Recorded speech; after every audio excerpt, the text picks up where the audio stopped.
नमस्कार दोस्तों, स्वागत है आप सभी का आपके अपने YouTube channel online study with D के में। और आज हम देखने वाले हैं इसके लिए एक मोस्ट एमपी टॉपिक जो कि हार्वर्ड गार्डनर के बहुउद्देश्य सिद्धांत से संबंधित। और ये सिद्धांत स्टेट में लगातार ही पूछा जा रहा है, हर दिन इससे प्रश्न निकल कर आ रहे हैं। और आज हम इसी सिद्धांत से संबंधित 25 मोस्ट एमपी क्वेश्चन को देखने वाले हैं। और हार्वर्ड गार्डनर, इनसे संबंधित क्वेश्चन हर दिन देखने को मिलते हैं और इनके प्रश्नों को जरूर आप पढ़ के जाइएगा। तो आज इसी हार्वर्ड गार्डनर के बहुबुद्धि सिद्धांतों से संबंधित हम प्रश्न देखने वाले हैं। तो चलिए और देखते हैं आज के हमारे क्वेश्चन, जो कि इस प्रकार से हैं। तो सबसे पहले बात करते हैं तो गार्डनर के बहुबुद्धि सिद्धांत के अनुसार वह कारक जो व्यक्ति के आत्मबोध में सर्वाधिक योगदान देगा वह हो सकता है। तो यहाँ पर है आध्यात्मिक, संगीतमय, भाषा विषयक या अंतरा व्यक्तित्व। तो देखिए, गार्डनर के बहुबुद्धि सिद्धांत के अनुसार वो कारक जो व्यक्ति के आत्मबोध में सर्वाधिक योगदान देगा वो होगा अंतरा व्यक्तित्व। और डी विकल्प जो होगा ये इसमें हमारा सही उत्तर होगा। आगे बढ़ते हैं और अगले प्रश्न को देखते हैं। बहुविध बुद्धि सिद्धांत के अनुसार सभी प्रकार के पशुओं, खनिजों और पेड़ पौधों को पहचानने और वर्गीकृत करने की योग्यता रिक्त स्थान कहलाती है। बहुत ही महत्वपूर्ण प्रश्न है और यहाँ से आपको कुछ बातें और भी नहीं मिलेंगी। देखिए, बहुविध का मतलब हो जाता है अलग अलग प्रकार के बुद्धि है ना, मतलब बुद्धि, तरह तरह की जो बुद्धि है उस सिद्धांत के अनुसार हमें देखना है। तो देखिए, हार्वर्ड गार्डनर ने बहुबुद्धि सिद्धांत जो दिया है उसमें बताया है कि बुद्धि जो होती है वो अलग अलग प्रकार की हो सकती है, किसी के अंदर कैसी, किसी के अंदर कैसी। तो इस प्रकार से इन्होंने जो बहुबुद्धि सिद्धांत था, ये सिद्धांत तो इन्होंने प्रतिपादित किया था 1983 के अंदर। और जब इन्होंने 1983 में ये सिद्धांत दिया था तब इन्होंने क्या किया था कि ये बताया था कि बुद्धि जो है कोई एक तत्व नहीं बल्कि अलग अलग प्रकार की बुद्धियों का अस्तित्व होता है। साथ ही साथ इन्होंने ये भी कहा था कि जो बुद्धि होती है एक दूसरे से स्वतंत्र रूप से सभी कार्य करती है। मतलब जो तरह तरह की बुद्धियों का अस्तित्व होता है तो सभी स्वतंत्र रूप से कार्य करती है। अब इन्होंने क्या है कि पहले जो बुद्धि के प्रकार बताए थे वो 7 प्रकार बताए थे, यानी कि 7 प्रकार की बुद्धि का वर्णन किया था। पर वर्ष 1998 में इन्होंने 8वां प्रकार और वर्ष 2000 में 9वां प्रकार जोड़ दिया। इस प्रकार से अब इनकी जो बुद्धि के प्रकार हैं वो 9 प्रकार हैं। तो उन्हीं 9 प्रकार की बुद्धि यहाँ पर विकल्प के रूप में दे रखी, जिसमें भाषिक, स्थानिक, प्राकृतिक, तार्किक, ये 4 प्रकार तो आपके सामने ही हो जाते हैं, है ना। मैं आपको जो थोड़ा सा एक बार नाम बता देता हूँ इनके। तो 4 प्रकार तो आपके सामने 4 विकल्प में लिखे ही हैं। एक होती है अंत व्यक्तित्व और एक होती है अंतरा व्यक्तित्व, एक होती है संगीतात्मक और एक होती है प्रकृतिवादी और एक होती है अस्तित्ववादी। तो इस प्रकार से 9 प्रकार जो होते हैं इनके बुद्धि के होते हैं। अब देखिए, इसमें जो बताया है कि सभी प्रकार के पशु, खनिज, पेड़ पौधों को पहचानने और वर्गीकृत करने की योग्यता। तो यहाँ पर ये सभी जो चीज़ें हैं, पशु, खनिज, पेड़ पौधे, ये सभी चीज़ें क्या है, प्राकृतिक चीज़ें हैं। तो जिस व्यक्ति के अंदर प्रकृति से जुड़ी हुई जो चीज़ें होती है, इनको पहचानने, इनका वर्गीकरण करने या इनके साथ जुड़ने की योग्यता होती है, तो उसे हम कहते हैं प्रकृतिवादी बुद्धि। ठीक है ना, ये नेचुरलिस्टिक इंटेलिजेंसी होती है। तो यहाँ पर प्राकृतिक बुद्धि या प्रकृतिवादी बुद्धि से हम कहेंगे और सी विकल्प यहाँ पर उत्तर होगा। आगे देखिए, अगला प्रश्न हमारा है अंत व्यक्तित्व बुद्धि से तात्पर्य क्या है। तो यदि हम बात करें यहाँ पर अंत व्यक्तित्व बुद्धि की, तो इस बुद्धि से क्या तात्पर्य होगा। तो इस बुद्धि से तात्पर्य होता है विभिन्न व्यक्तियों को समझने का कौशल। तो देखिए, अंत व्यक्तित्व बुद्धि जो है वो दूसरे व्यक्तियों को समझने का कौशल होता है, यानी कि दूसरे व्यक्तियों को समझने की योग्यता है। और एक होती है अंतरा व्यक्तित्व। तो अंतरा में मतलब हम स्वयं की क्षमताओं, कमजोरी आदि को पहचानते हैं, तो वो हमारी अंतरा होती है। और ये अंत व्यक्तित्व यानी कि दूसरों को समझने की। ठीक है, चलिए, तो बी विकल्प यहाँ पर हमारा इसमें उत्तर होगा। आगे बढ़ते हैं। गार्डनर के अनुसार अन्य व्यक्तियों की मनोदशा, स्वभाव और अभिप्रेरणा, इच्छाओं को समझकर उनमें विभेदन करने की योग्यता। सेम वही क्वेश्चन है, बस थोड़ा सा यहाँ पर प्रश्न को अलग तरीके से पूछा गया है। तो यहाँ पर भी यदि हम बात करें तो वो बुद्धि जो दूसरों के मनोभावों को समझने में विभेदन करने की योग्यता होती है, भाषिक, स्थानिक, अंत व्यक्तित्व या तार्किक, तो वो अंत व्यक्तित्व बुद्धि होगी और विकल्प सी इसके लिए उत्तर होगा। आगे देखें, बुद्धि का कौन सा प्रकार जो है गार्डनर के द्वारा नहीं सुझाया गया। तो जो 9 प्रकार हैं उनको आप ध्यान रखिएगा, और 9 प्रकारों में से एक प्रकार यहाँ पर ऐसा है इन 4 विकल्पों में से जो कि गार्डनर के द्वारा नहीं सुझाया गया। तो देखिए, बात शारीरिक गति समझाया है उन्होंने, दिया है तार्किक गणितीय दिया है, स्थानिक भी दिया है, और सांस्कृतिक जो है ये नहीं दिया है, और डी विकल्प ही इसके लिए उत्तर होगा। तो ये गार्डनर के द्वारा सुझाया गया नहीं है। गार्डनर ने बुद्धि के कितने प्रकार बताए हैं? तो देखिए, पहले उन्होंने 7 बताया था, पर अब 9 बताए हैं, तो अब 9 के हिसाब से आपका उत्तर का चयन करना है, 9 प्रकार। आगे देखें अगले प्रश्न को। बहुवादी बुद्धि ज्ञान को अनेक पद्धतियों से प्रदान कर एक से अधिक कौशलों को प्रकट करती है, और यह विचार किसका है? तो देखिए, बहुवादी बुद्धि ज्ञान, तो जहाँ पर बहुवादी की बात आती है तो निश्चित रूप से हमारा उत्तर क्या बन जाएगा? Herbert Gardner Johnson Kohn. तो यहाँ पर उत्तर हो जाएगा गार्डनर, और विकल्प जो बी होगा वो इसके लिए सही उत्तर होगा। चलिए आगे देखें अगले प्रश्न को। अगला प्रश्न आता है, एकाधिक बुद्धिमानी का सिद्धांत कहता है कि, तो एकाधिक मतलब एक से अधिक, बुद्धिमानी मतलब बुद्धि का सिद्धांत क्या कहता है? तो वो ये कहता है बुद्धि तेजी से बढ़ाई जा सकती है, बुद्धि कई प्रकार की हो सकती है, पेपर पेंसिल परीक्षण सहायक नहीं है, और प्रभावी अध्यापन के द्वारा बुद्धि बढ़ाई जा सकती है।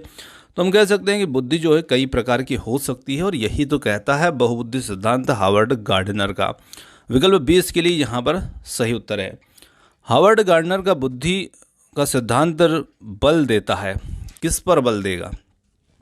सामान्य बुद्धि विद्यालय में आवश्यक सामान्य योग्यताओं, प्रत्येक व्यक्ति की विलक्षण योग्यता, या फिर शिक्षार्थियों में अनुबंधित कौशल। तो यहाँ पर हम कह सकते हैं प्रत्येक व्यक्ति की विलक्षण योग्यताओं के बारे में पर बल देता है। एक शिक्षिका अपने शिक्षार्थियों की विभिन्न अधिगम शैलियों को संतुष्ट करने के लिए वैविध्यपूर्ण कार्यों का उपयोग करती है, वह प्रभावित है। तो देखिए, वैविध्यपूर्ण मतलब अलग अलग तरह के कार्यों का उपयोग करती है, तो निश्चित रूप से यहाँ पर वो प्रभावित किससे होंगी? गार्डनर के बहुबुद्धि सिद्धांत से, क्योंकि बहुबुद्धि मतलब वो अलग अलग तरह के बुद्धि का उपयोग। तो विकल्प 20 के लिए यहाँ पर सही उत्तर होगा। अगला प्रश्न आता है, गार्डनर ने अपनी बहुबुद्धि सिद्धांत में कितने संशोधन किए? तो देखिए, अभी हमने थोड़े से इसके बारे में बात की थी, कितने संशोधन किए। तो सबसे पहले इन्होंने क्या किए थे कि 7 प्रकार बुद्धि के बता दिए थे, और बाद में 1998 में 8वां जोड़ा, और 2000 में 9वां जोड़ा। तो इस प्रकार से 8 और 9 को 2 यानी कि 2 बार इन्होंने संशोधन किए हैं। तो यहाँ पर हमारा जो सही उत्तर इसके अंदर होगा वो हो जाएगा विकल्प नंबर डी, जिसमें दिया है 2। तो ये हमारा उत्तर होगा। अगले प्रश्न को देखें। बहुबुद्धि ज्ञान को अनेक पद्धतियों से बालक को प्रदान कर उसमें अनेक कौशल विकसित करता है, और ये कथन किसका है? तो निश्चित रूप से ये कथन भी यहाँ पर जो है हार्वर्ड गार्डनर से ही संबंधित है, और बी विकल्प जो होगा इसके लिए सही उत्तर होगा। अगले प्रश्न की बात करें।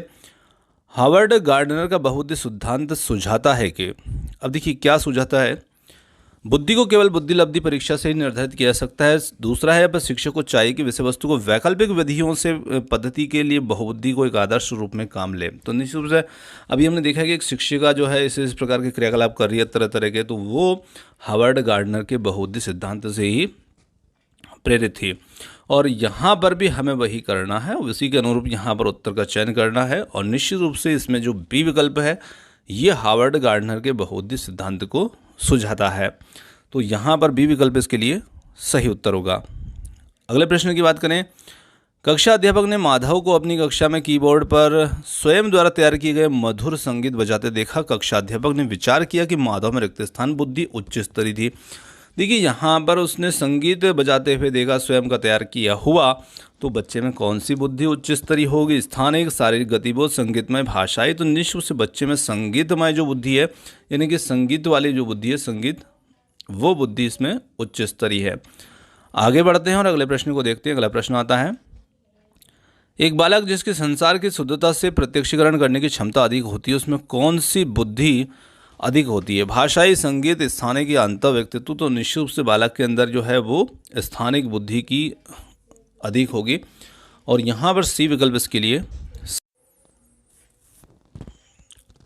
बहुबुद्धि सिद्धांत को वेद नहीं माना जा सकता, क्योंकि विशिष्ट परीक्षणों के अभाव में विभिन्न विधियों का मापन संभव नहीं है। यह सभी 7 बुद्धियों को समान महत्व नहीं देता और सी है केवल यह अब्राहम मोस्लो के जीवन भर के सुदृढ़ अनुभवात्मक अध्ययन पर आधारित है।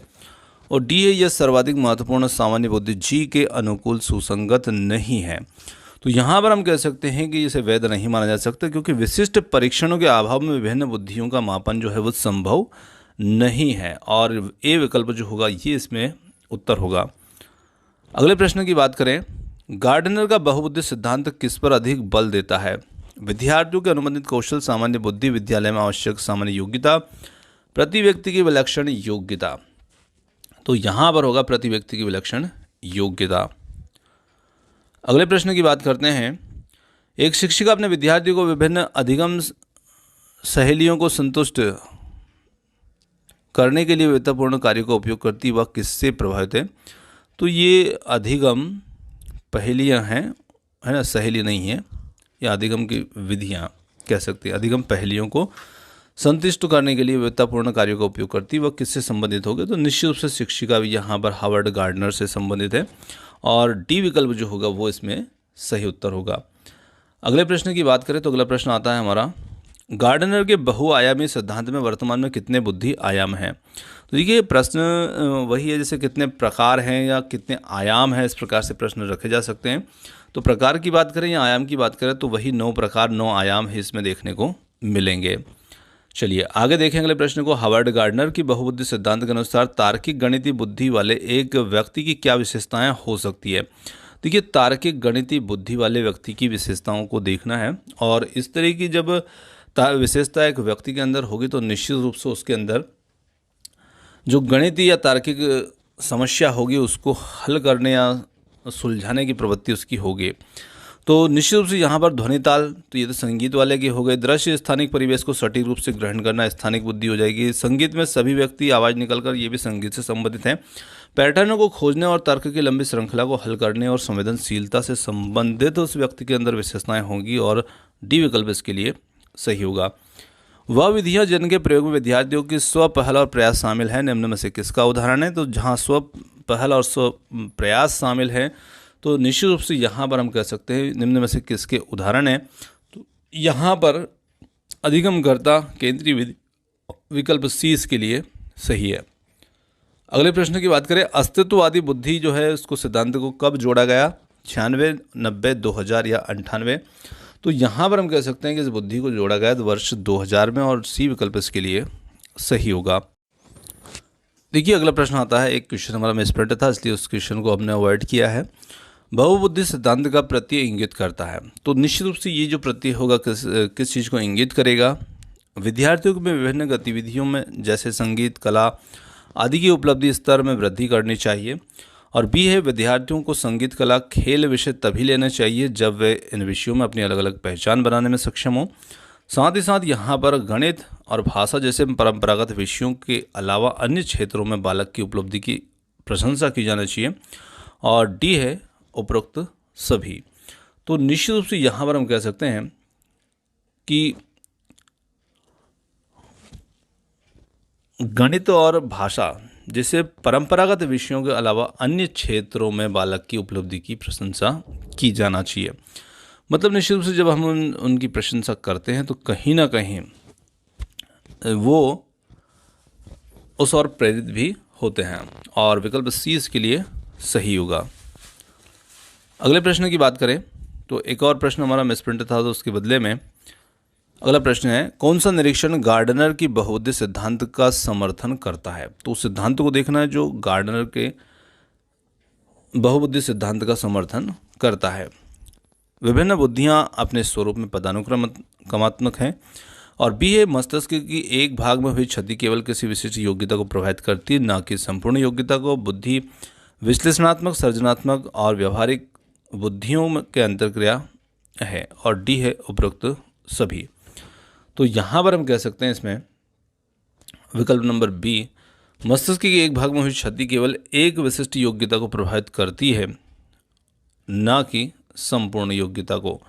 तो ये जो सिद्धांत है ये समर्थन करता है बहुबुद्धि सिद्धांत का ये निरीक्षण, और विकल्प बी जो है ये हमारा इसमें उत्तर होगा। तो दोस्तों यहाँ पर आज के हमारे जो हार्वर्ड गार्डनर से संबंधित प्रश्न थे ये समाप्त होते हैं। और क्वेश्चन आपको कैसे लगे कमेंट्स करके ज़रूर बताइएगा। वीडियो पसंद आया तो वीडियो को लाइक, शेयर और चैनल को सब्सक्राइब करना मत भूलिएगा। आपने जो समय दिया उसके लिए बहुत बहुत धन्यवाद। Thanks for watching. मिलते हैं जल्दी ही एक और नए किसी वीडियो के साथ। धन्यवाद।